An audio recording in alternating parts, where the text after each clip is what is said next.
리쥬란의 핵심 성분인 폴리뉴클레오타이드가 염증을 개선하는 효과가 있기 때문에 피부에 일시적으로 염증이 있거나 좀 붉어지는 홍조가 있는 분들께도 굉장히 효과적입니다. 다시 말해서 수분은 채워주고 염증은 가라앉히니까 많은 분들에게 만족도가 상당히 높은 시술 중 하나라고 할 수 있어요.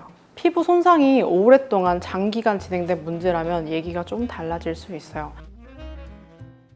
리쥬란 맞고 효과가 없었어요.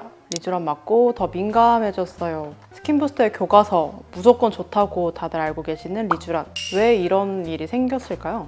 리쥬란은 사실 피부 영양제와 같은 역할을 하는 시술인데요. 필요한 분들이 맞으면 정말 많은 효과가 있지만 그렇지 않은 경우에는 단독으로는 사실 큰 효과를 느낄 수가 없어요. 오늘은 누구도 자세히 알려주지 않았던 리쥬란의 실체를 제가 조금 더 정확하게 말씀드려 보겠습니다. 리쥬란은 연어에서 추출한 DNA 성분인 PN, 폴리뉴클레오타이드를 주사를 통해서 피부에 직접 넣어서 피부 환경을 개선하고 자가 재생 능력을 활성화시키는 시술이에요. 쉽게 말해서 피부 안쪽에 들어가서 PN이 수분을 유지시켜주고 염증은 가라앉히고 피부 구성 성분의 재생을 도와주는 스킨부스터의 일종이라고 보시면 됩니다. 전체적으로 너무 건조하다 아니면 겉은 괜찮은데 속이 건조하다 이렇게 느끼는 분들에게 제일 효과적이에요. 리쥬란을 통해서 피부 장벽이 튼튼해지면서 건조감을 개선하는 데 제일 큰 도움을 받으실 수 있을 거예요. 또 리쥬란의 핵심 성분인 폴리뉴클레오타이드가 염증을 개선하는 효과가 있기 때문에 피부에 일시적으로 염증이 있거나 좀 붉어지는 홍조가 있는 분들께도 굉장히 효과적입니다. 다시 말해서 수분은 채워주고 염증은 가라앉히니까 많은 분들에게 만족도가 상당히 높은 시술 중 하나라고 할 수 있어요. 좋은 질문이에요. 피부 손상이 오랫동안 장기간 진행된 문제라면 얘기가 좀 달라질 수 있어요.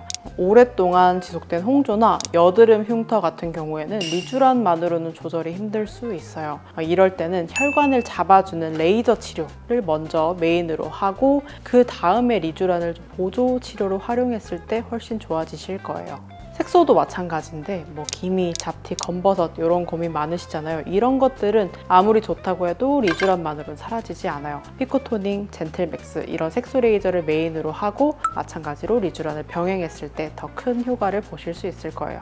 모공 역시 단독으로는 한계가 있는데 잘 알고 계시는 프락셀, 피코프락셀, 포텐자 같은 바늘 고주파 이런 시술을 먼저 하고 리쥬란을 보조적으로 맞았을 때 재생이 되면서 훨씬 도움을 보실 수 있어요.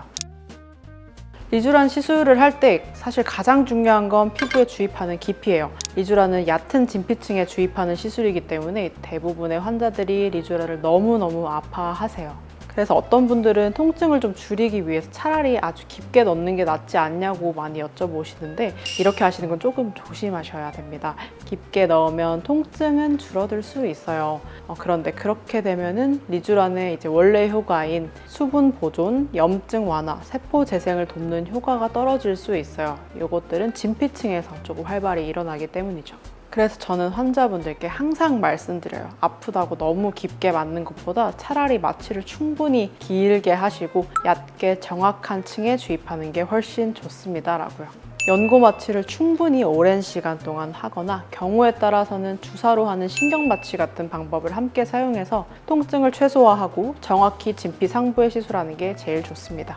이런 분들이 택하실 수 있는 가장 좋은 선택지가 바로 리쥬란 HB인데요. 이 제품은 리쥬란의 주성분인 폴리뉴클레오타이드와 함께 히알루론산 그리고 마취 성분까지 같이 들어있기 때문에 기존 리쥬란 힐러보다 통증이 반 이상 줄어들 수 있어요. 통증 때문에 좋은 리쥬란 시술을 고민하셨던 분들이라면 리쥬란 HB를 선택하시는 게 더 좋은 방법이 될 수 있습니다.